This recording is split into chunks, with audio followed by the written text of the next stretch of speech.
उस युग की है जब देवता और असुर दोनों एक ही ब्रह्मांड में रहते थे, लेकिन दोनों के बीच हमेशा सत्ता की लड़ाई चलती रहती थी। असुरों के राजा थे रंभ, शक्तिशाली, महत्वाकांक्षी और लगभग अजेय। लेकिन एक दिन कुछ ऐसा हुआ जिसने इतिहास की दिशा ही बदल दी। कहा जाता है कि रंभ को एक भैंस से प्रेम हो गया। कुछ ग्रंथ इसे एक श्राप का परिणाम बताते हैं, और उसी भैंस से जो पुत्र जन्मा वो आगे चलकर पूरे संसार में भय का नाम बना। उसका नाम था महिषासुर।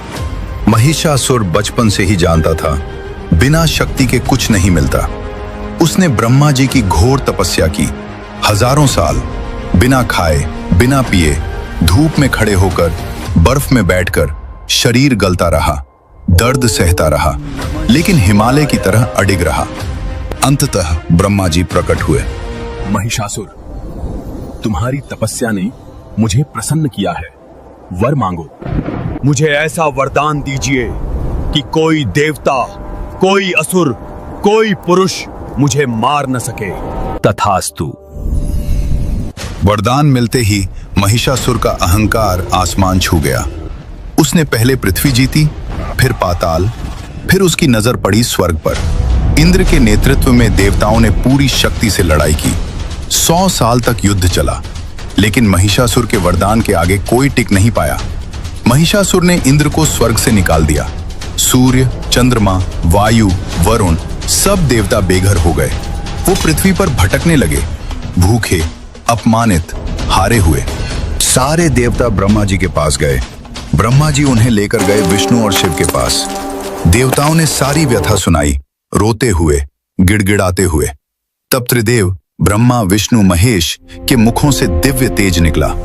सभी देवताओं की ऊर्जा एक जगह इकट्ठा हुई और उससे प्रकट हुई मां दुर्गा, 8 भुजाओं वाली, सिंह पर सवार, हर देवता के अस्त्र शस्त्र से सुसज्जित।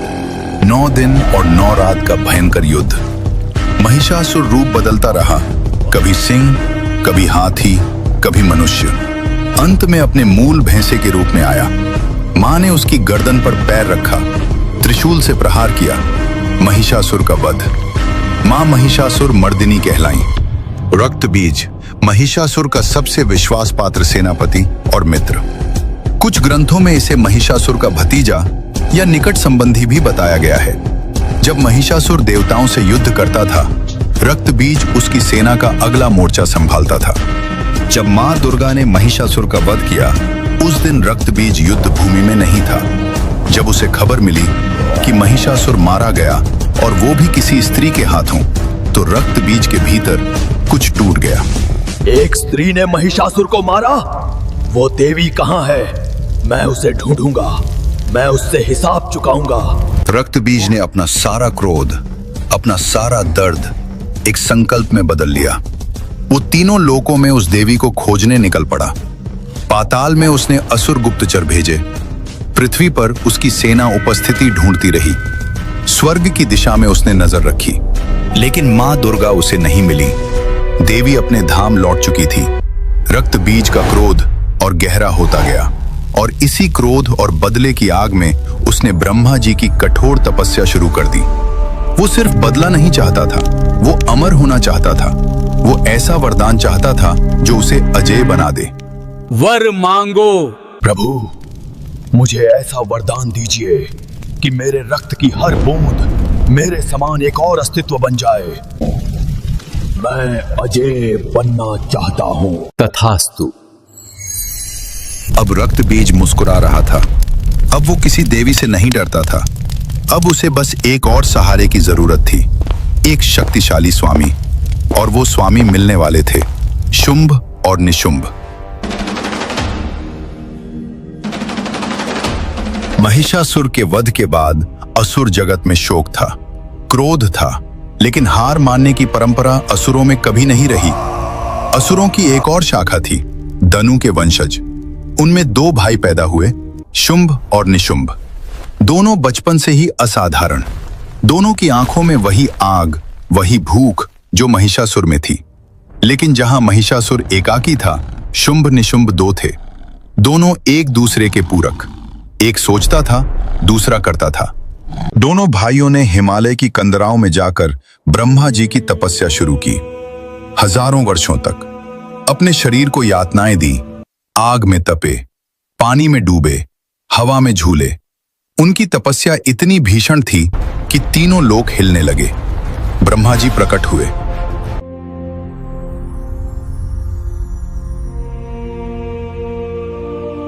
वर मांगो।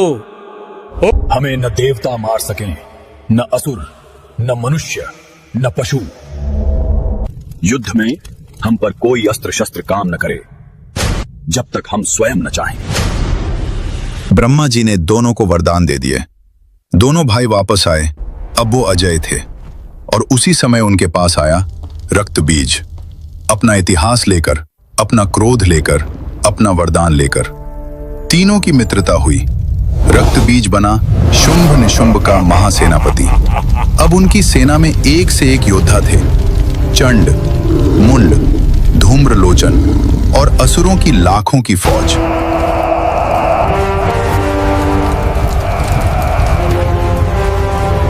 महिषासुर वाली घटना के बाद देवता सोच रहे थे कि अब शांति रहेगी, लेकिन शुंभ निशुंभ ने उन्हें भ्रम तोड़ने का मौका नहीं दिया। दोनों ने अपनी विशाल असुर सेना के साथ स्वर्ग पर धावा बोल दिया।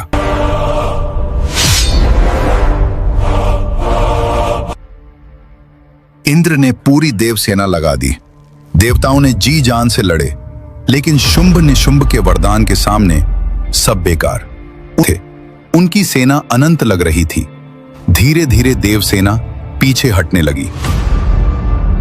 शुंभ निशुंभ ने स्वर्ग पर कब्जा कर लिया, इंद्र का सिंहासन छीन लिया। तीनों लोकों पर उनका राज हो गया। सारे देवता भागते भागते हिमालय की शरण में पहुंचे और एक बार फिर मां की स्तुति करने लगे। या देवी सर्वभूतेषु शक्ति रूपेण संस्थिता नमस्तस्यै नमस्तस्यै। पर मां दुर्गा और उनकी समस्त शक्तियां प्रकट हुईं। मां की सेना में थीं काली, तारा, ब्राह्मी, वैष्णवी, माहेश्वरी, कौमारी, इंद्राणी, चामुंडा, एक से बढ़कर एक दिव्य शक्तियां। युद्ध शुरू हुआ। शुंभ निशुंभ की सेना धराशायी होने लगी। चंड और मुंड मारे गए। धूम्रलोचन नष्ट हुआ। शुंभ और निशुंभ घबरा गए। उन्होंने अपना सबसे बड़ा हथियार मैदान में उतारा, रक्त बीज।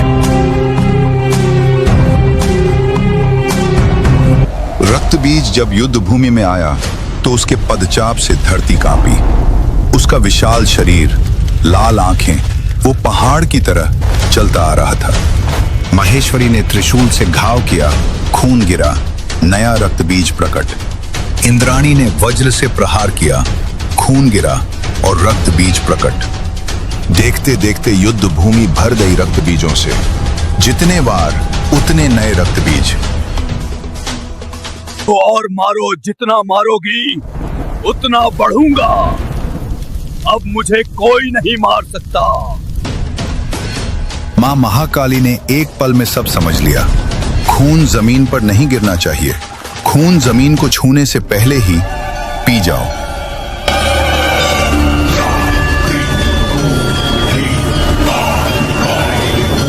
मां ने अपना विशाल मुख खोला।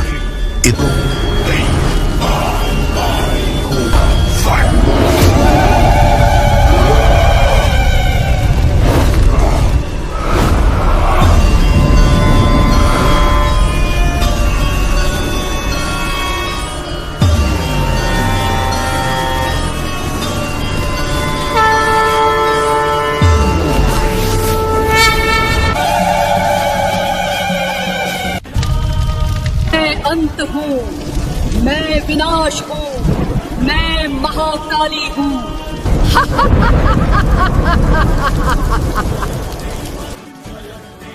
रक्त बीज के वध के बाद देव शक्तियों ने मिलकर निशुंभ पर हमला किया। मां दुर्गा ने अपने त्रिशूल से निशुंभ का वध किया और फिर बचा शुंभ। अकेला शुंभ जो अब पागल हो चुका था क्रोध से। उसने मां को ललकारा।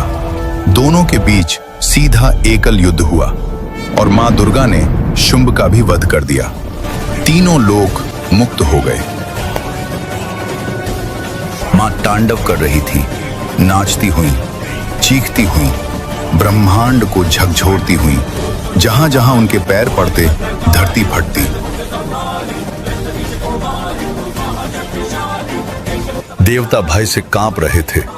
उन्होंने मां को रोकने की कोशिश की, लेकिन कौन रोकेगा उस शक्ति को जो स्वयं ब्रह्मांड की ऊर्जा से बनी है।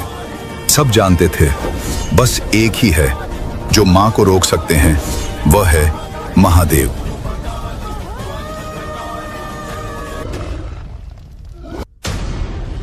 भगवान शिव युद्ध भूमि में पहुंचे। मां काली का तांडव जारी था। शिवजी मां को रोकने के लिए आगे बढ़े, लेकिन मां की आंखें खुली थी, खून की प्यासी, क्रोध से धधकती। फिर उन्होंने वो किया जो शायद किसी ने सोचा भी नहीं था। मां काली नाचती हुई आगे बढ़ रही थी। उनका पैर उठा और शिवजी की छाती पर पड़ा।